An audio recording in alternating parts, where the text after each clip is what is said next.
نہیں ارحم، ایسی کوئی بات نہیں ہے، بس رات کو دادی کو سانس لینے میں تھوڑی تکلیف ہو رہی تھی، اس لیے رات بھر جاگنا پڑا، نیند پوری نہیں ہو سکی۔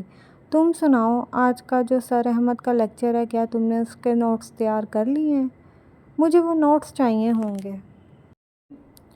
ارحم اس کی آنکھوں میں دیکھتے ہوئے سنجیدگی سے، میرب تم مجھ سے جھوٹ بول رہی ہو، تمہاری آنکھیں بتا رہی ہیں کہ معاملہ صرف دادی کی طبیعت کا نہیں ہے، بلکہ کوئی اور بات ہے جو تمہیں اندر ہی اندر پریشان کر رہی ہے۔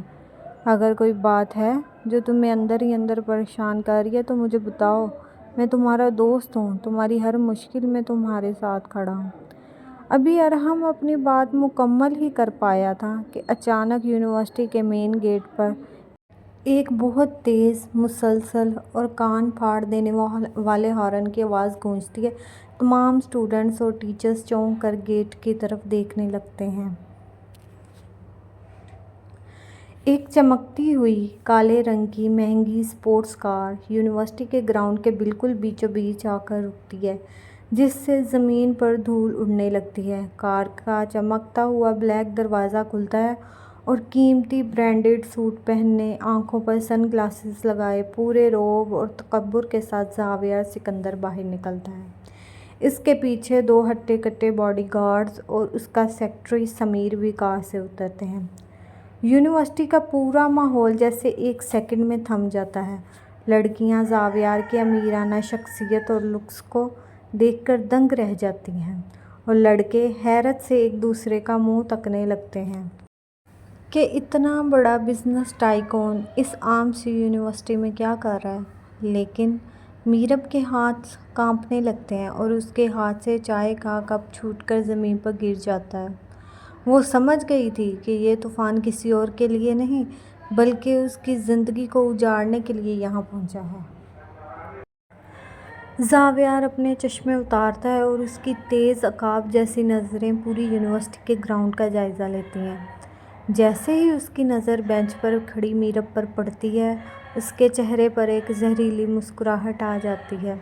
وہ سیدھے قدموں سے اس کی طرف بڑھنا شروع کرتا ہے کہ یونیورسٹی کے پرنسپل اور دو تین سینئر ٹیچرز بھی ہامتے کانپتے ہوئے اس کے پیچھے بھاگتے ہیں، کیونکہ سکندر گروپ اس یونیورسٹی کو ہر سال لاکھوں روپے کا فنڈز دیتا تھا اور ان کی ناراضگی یونیورسٹی کو بند کروا سکتی تھی۔ پرنسپل ہاتھ جوڑتے ہوئے دبتے لہجے میں، مسٹر زاویہ سکندر، سر آپ اچانک یہاں؟ اگر کوئی ضروری کام تھا یا کوئی مسئلہ تھا تو آپ مجھے ایک فون کر دیتے، میں خود آپ کے آفس حاضر ہو جاتا۔ آپ کو خود اس دھوپ میں یہاں آنے کی کیا ضرورت تھی سر؟ زاویہ پرنسپل کو مڑ کر دیکھا اپنی نظریں میرب پر جمائے ہوئے سرد آواز میں کہتا ہے، پرنسپل صاحب، میں یہاں کالج کے کسی کام سے نہیں آیا اور نہ ہی مجھے آپ سے کوئی بات کرنی ہے۔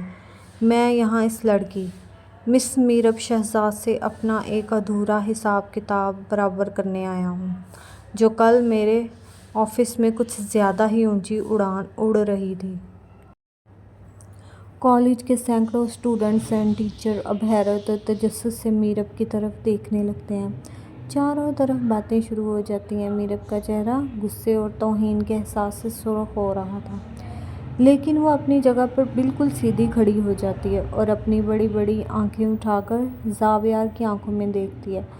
ارحم میرب کے آگے ڈال بن کر آ کھڑا ہوتا ہے۔ ارحم غصے سے زاویہ کی طرف بڑھتے ہوئے، ایکسکیوز می مسٹر، آپ کتنے ہی بڑے بزنس مین کیوں نہ ہوں، آپ کو یہ حق کس نے دیا کہ آپ ہماری یونیورسٹی میں اس طرح داخل ہوں اور میرب کو سب کے سامنے ہراساں کریں؟ آپ اپنی دولت اپنے گھر پر رکھ کر آئیں۔ یہ تعلیمی ادارہ ہے، یہاں سے ابھی کے ابھی باہر نکل جائیں ورنہ میں پولیس کو فون کر دوں گا۔ زاویہ ارحم کو ایک انتہائی حقارت آمیز اور سرد نظر سے دیکھتا ہے اور اپنے گارڈ کو اشارہ کرتا ہے، تم بیچ میں مت بولو لڑکے، ورنہ تمہارا کیریئر اور تمہاری زندگی شروع ہونے سے پہلے اس دنیا سے ختم کر دوں گا۔ سمیر، وہ انویلپ مجھے دو۔ سمیر جلدی سے ایک بڑا سا سفید انویلپ زاویہ کے ہاتھ میں تھماتا ہے۔ زاویہ وہ کاغذات میرب کے چہرے کے بالکل سامنے لہراتا ہے تاکہ سب دیکھیں۔ زاویہ ایک طنزیہ اور مغرور ہنسی کے ساتھ اونچی آواز میں، مس میرب شہزاد، تم کل میرے کیبن میں کھڑے ہو کر بڑی اکڑ دکھا رہی تھی نا کہ تم اپنی جاب کے پیسوں سے خود کما کر پڑھتی اور کسی کا احسان نہیں لیتی۔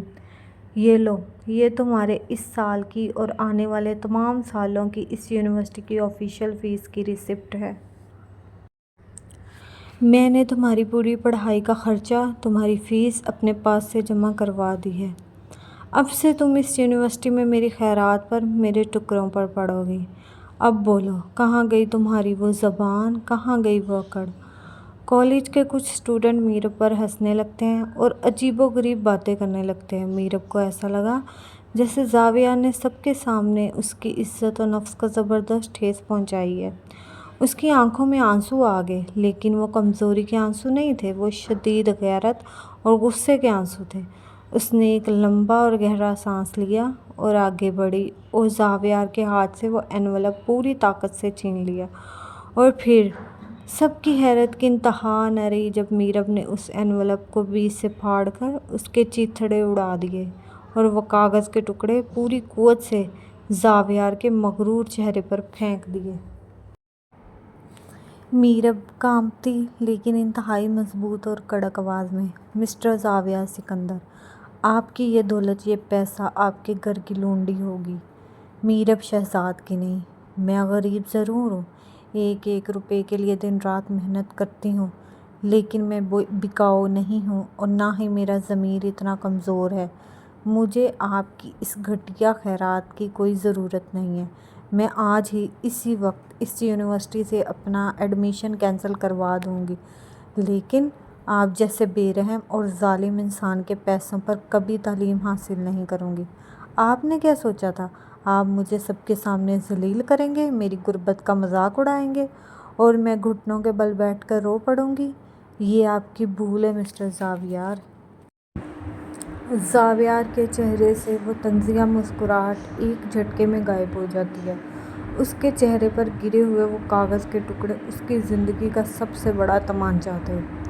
اس کی انا تڑپ اٹھی تھی۔ وہ غصے سے اپنی مٹھیاں بھینچ لیتا ہے اور میرب کے بالکل قریب آتا ہے، یہاں تک کہ دونوں کی سانسیں ایک دوسرے کو چھونے لگتی ہیں۔ زاویہ بہت دھیمی لیکن زہریلی اور خوفناک آواز میں، تم نے بہت بڑی غلطی کر دی میرب شہزاد۔ اگر تم نے یہ فیس قبول نہیں کی تو یاد رکھنا، جس چھوٹے سے کرائے کے مکان میں تم اپنی بوڑھی دادی اور معصوم چھوٹی بہن کے ساتھ رہتی ہو نا، وہ مکان میں چند لمحوں میں خرید لوں گا۔ میں شام کے 5 بجنے سے پہلے تم سب کو سڑک پر لا کھڑا کروں گا۔ اب فیصلہ تمہارا ہے، اپنی دادی کی زندگی پیاری ہے یا یہ جھوٹا غرور؟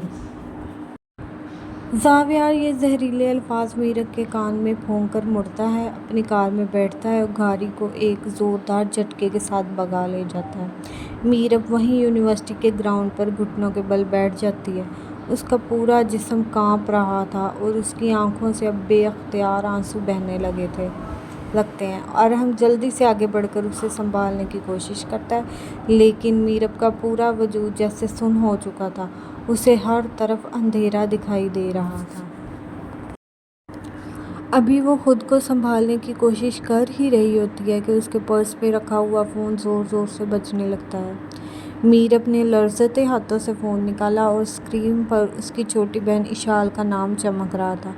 جیسے ہی میرب نے فون کان سے لگایا، دوسری طرف سے اشال کی ہچکیوں اور رونے کی دردناک آواز آئی۔ اشال فون پر بری طرح روتے ہوئے چلاتے ہوئے، میرب آپی، خدا کے لیے جلدی گھر آ جائیں، کچھ گنڈے اور سرکاری لوگ ہمارے گھر کا سامان باہر گلی میں پھینک رہے ہیں۔ دادی نے جب انہیں روکنے کی کوشش کی تو انہوں نے دادی کو دھکا دے دیا۔ دادی یہ صدمہ برداشت نہیں کر پائیں آپی، وہ بے ہوش ہو کر گر گئی ہیں اور ان کے منہ سے خون نکل رہا ہے۔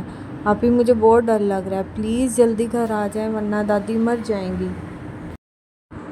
اشال کی بات سن کر میرب کے ہاتھ سے فون چھوٹ کر زمین پر گر جاتا ہے۔